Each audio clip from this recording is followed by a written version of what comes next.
Hello, ഇന്ന് ഞാൻ വന്നിട്ടുള്ളതൊരു ബ്രേക്ക്ഫാസ്റ്റിൻ്റെ ലഞ്ചിൻ്റെയും കൂടി റെസിപ്പി ആയിട്ടാണ് കേട്ടോ. അപ്പോൾ ഇന്ന് ഞാൻ ഇവിടെ ഉണ്ടാക്കുന്നത് രാവിലെ ചപ്പാത്തിയാണ്. ചപ്പാത്തിയും ഉള്ളി റോസ്റ്റ് ചെയ്യണത്. നേരത്തെ തന്നെ ചപ്പാത്തി ഞാൻ കുഴച്ച് വെച്ച് പരത്തി വെച്ചിട്ടുണ്ടായിരുന്നു. അപ്പോൾ ഞാനിപ്പോൾ ഇവിടെ എങ്ങനെയാണ് ചുട്ടെടുക്കാറ് കേട്ടോ. നിങ്ങൾ ആരെങ്കിലും ഇതുപോലെ ചെയ്യാറുണ്ടോ? ചപ്പാത്തി ഒരു പുറം നല്ല പോലെ ഒന്ന് ചൂടായ ശേഷം മറിച്ചിട്ട് ഇതുപോലെ ഗ്യാസിലേക്ക് ഇട്ട് കൊടുത്താൽ നല്ല പോലെ പൊങ്ങി കിട്ടും. നമുക്ക് ചപ്പാത്തി പെട്ടെന്ന് തന്നെ ചുട്ടെടുക്കാനും പറ്റും. ഇനിയിപ്പോൾ ഞാനിവിടെ ഉള്ളി റോസ്റ്റ് ചെയ്യാൻ വേണ്ടിയിട്ട് കട്ട് ചെയ്യുകയാണ് ചെയ്യണത്. അപ്പോൾ ഇവിടെ ഏകദേശം ചപ്പാത്തി ചുട്ട് തീരാറായിട്ടുണ്ട് കേട്ടോ.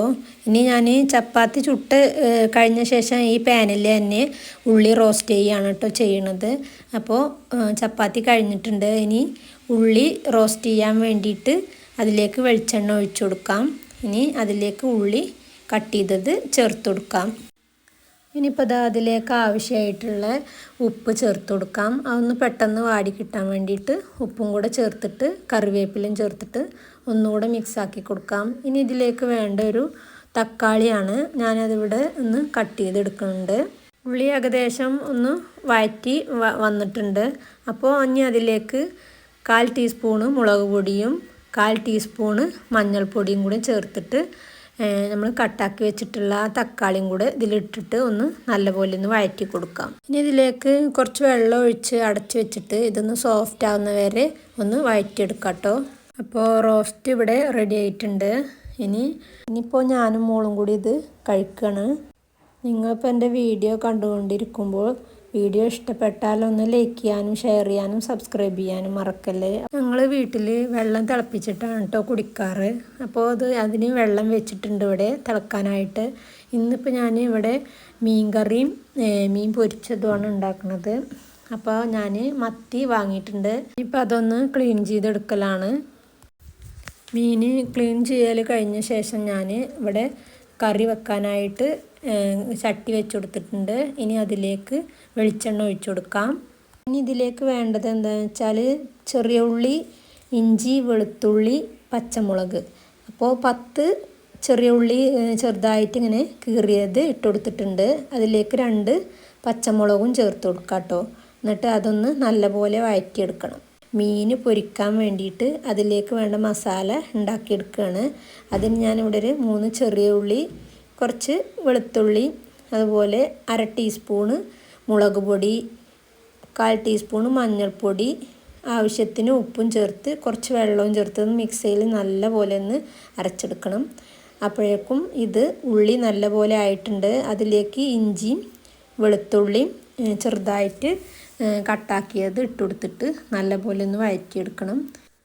അപ്പോൾ അത് റെഡി ആകുമ്പോഴേക്കും ഞാൻ അവിടെ മീൻ പൊരിക്കാൻ വേണ്ടിയിട്ട് മസാല അരച്ച് വെച്ചിട്ടുള്ള ആ അരപ്പ് മീനിലേക്ക് ഇട്ട് കൊടുത്ത് നല്ലപോലെ മീനിലൊന്ന് തേച്ച് പിടിപ്പിച്ച് ഒരു 10 മിനിറ്റ് ഫ്രിഡ്ജിൽ വെച്ച് കൊടുക്കാം കേട്ടോ.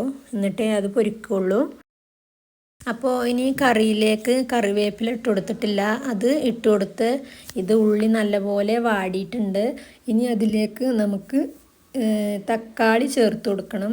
ഞാനിവിടെ ഒരു തക്കാളി എടുത്തിട്ടുണ്ട്. അത് ഇതിലേക്ക് ചേർത്ത് കൊടുത്തിട്ട് നല്ലപോലെ വഴറ്റിയെടുക്കണം. അപ്പോൾ ഇതൊന്ന് പെട്ടെന്ന് വഴറ്റി കിട്ടാൻ വേണ്ടിയിട്ട് ഞാൻ കറിയിലേക്ക് ആവശ്യമുള്ള ഉപ്പ് ചേർത്ത് കൊടുത്തിട്ടുണ്ട്. ഇനി അതിലേക്ക് കുറച്ച് വെള്ളവും ചേർത്ത് ഇതൊന്ന് നല്ലപോലെ തിളച്ച് വരുന്ന ടൈമിൽ നമുക്കിതിലേക്ക് ഞാൻ കുടംപുളി വെള്ളത്തിലിട്ട് വെച്ചിട്ടുണ്ടായിരുന്നു. ആ കുടംപുളി അങ്ങനെ ആ വെള്ളത്തോടു കൂടി തന്നെ അതിലേക്ക് ചേർത്ത് കൊടുക്കണം. ഇനി ഞാൻ കാശ്മീരി മുളക് പൊടി കളറിന് ആവശ്യമായിട്ടാണ് കാശ്മീരി മുളക് പൊടി 1/2 ടീസ്പൂൺ ഇട്ടിട്ടുള്ളത്. 1/4 ടീസ്പൂണ് മഞ്ഞൾപ്പൊടിയും എരിവിന് ആവശ്യമായിട്ടുള്ള എരിവുള്ള മുളക് ഒരു 1/2 ടീസ്പൂണും ചേർത്തിട്ടുണ്ട്. അതുപോലെ ഫിഷ് മസാല ഒരു 1.5 ടീസ്പൂൺ വരെ ചേർത്ത് കൊടുക്കാം കേട്ടോ. അപ്പോൾ ഞാനിവിടെ കുറച്ച് വെള്ളം ഒഴിച്ചിട്ട് ഈ തക്കാളി നല്ല പേസ്റ്റ് പരുവാവുന്ന വരെ ഇങ്ങനെ മിക്സാക്കി കൊണ്ട് ഇരിക്കുന്നുണ്ട്. കുറച്ച് വെള്ളം ഒഴിക്കും, എന്നിട്ട് ആ തക്കാളി ഒന്ന് നല്ലപോലെ പേസ്റ്റ് പരുവാവുന്ന വരെ വെക്കും. പിന്നെയും കുറച്ചുകൂടെ ഒഴിക്കും. അങ്ങനെ ഇതുപോലെ ആക്കി എടുത്തിട്ടുണ്ട് കേട്ടോ. ഇനി ഇതിലേക്ക് കുറച്ച് കൂടുതൽ വെള്ളം ഒഴിച്ചിട്ട് നമുക്ക് കറിക്ക് ആവശ്യമായിട്ടുള്ള വെള്ളം ഒഴിച്ചു കൊടുക്കാം. ഇനി ഇത് ഗ്രേവി നല്ല ഗ്രേവി പോലെ വേണമെന്നുണ്ടെങ്കിൽ നമുക്ക് കുറച്ച് വെള്ളം ഒഴിച്ച് കൊടുത്താൽ മതി. കൂടുതൽ കറി വേണമെന്നുണ്ടെങ്കിൽ കുറച്ചും കൂടി കൂടുതൽ വെള്ളം ഒഴിച്ച് കൊടുക്കാം. ഞാനിപ്പോൾ ഇത് ഗ്രേവി പോലെ ആയി കിട്ടാൻ വേണ്ടിയിട്ട് ഞാൻ കുറച്ച് വെള്ളമുള്ളൂ ചേർത്തിട്ട്. കറി നല്ല ടേസ്റ്റ് വേണമെന്നുണ്ടെങ്കിൽ നമ്മൾ കൂടുതൽ കുറച്ച് വെള്ളം ഒഴിച്ച് കൊടുത്തിട്ട് മീൻ ഇടുന്നതിന് മുമ്പായിട്ട് തന്നെ ഈ വെള്ളം നല്ലപോലെ തിളച്ച് വറ്റിയ ശേഷം നമുക്ക് മീനിട്ട് കൊടുക്കണം. അപ്പോഴാണ് നമുക്ക് ആ കറിയുടെ ടേസ്റ്റ് വേറെ കിട്ടുക. അപ്പോൾ ഇതാ പൊരിക്കാൻ ഞാനിവിടെ ഒരു ചട്ടി വെച്ചിട്ടുണ്ട്. ഇനി അതിലേക്ക് വെളിച്ചെണ്ണ ഒഴിച്ച് കൊടുക്കണം. അതൊന്ന് ചൂടായി വരുമ്പോഴേക്കും മീൻ കറിയിലേക്ക് ഇട്ട് കൊടുക്കാം കേട്ടോ. ചെറിയ തീയിൽ ഇതൊന്ന് മീൻ വേവുന്നത് വരെ ഒന്ന് അടച്ച് വെച്ചിട്ട് തിളപ്പിച്ചെടുക്കാം. അത് എണ്ണ ചൂടായിട്ടുണ്ട്. ഇനി മീനൊന്ന് ഫ്രൈ ചെയ്തെടുക്കാം കേട്ടോ. അപ്പം നമ്മുടെ കറി റെഡി ആയിട്ടുണ്ട്. ഇനി ഗ്യാസ് ഓഫ് ചെയ്തിട്ട് ഇതിൽ കുറച്ച് വെളിച്ചെണ്ണ മേലെ ഇങ്ങനെ ഒഴിച്ചു കൊടുത്ത് ഒന്ന് പതുക്കെ ഇളക്കി കൊടുത്തിട്ട് ഇത് അടച്ചു വെക്കാം. വേണമെങ്കിൽ കറിവേപ്പില ഒന്നുകൂടെ ഇതിൻ്റെ മേലെ ഇട്ട് കൊടുക്കാം കേട്ടോ. അപ്പോൾ നമ്മുടെ കറിയുടെ റെഡി ആയിട്ടുണ്ട് കേട്ടോ. ഇനി ഇപ്പോൾ കറിയും മീൻ പൊരിച്ചലും ഒക്കെ റെഡി ആയിട്ടുണ്ട്. ഇനി ഞാൻ ഗ്യാസിൽ ചോറ് കുക്കറിൽ വെച്ചിട്ടുണ്ട് കേട്ടോ. ഇതില്ലേ ഇപ്പോൾ ഞാൻ ടൗണിൽ പോയപ്പോൾ വാങ്ങിയതാണ്. ഇത് റൂം സ്പ്രേ ആണ്. ഇത് 10 മിനിറ്റിലും 20 മിനിറ്റിലും 40 മിനിറ്റിലൊക്കെ നമുക്ക് സൈഡ് ബട്ടൺ അമർത്തി കൊടുത്താൽ ഓട്ടോമാറ്റിക്കായിട്ട് ഇത് അടിച്ചോളും. ഇത് ബാറ്ററിക്കാണ്. അപ്പോൾ ഇതൊന്ന് പരിചയപ്പെടുത്തി തരാമെന്ന് കരുതി ഞാനിത് വാങ്ങിയിട്ട് 10 ദിവസമായിട്ടുണ്ട്.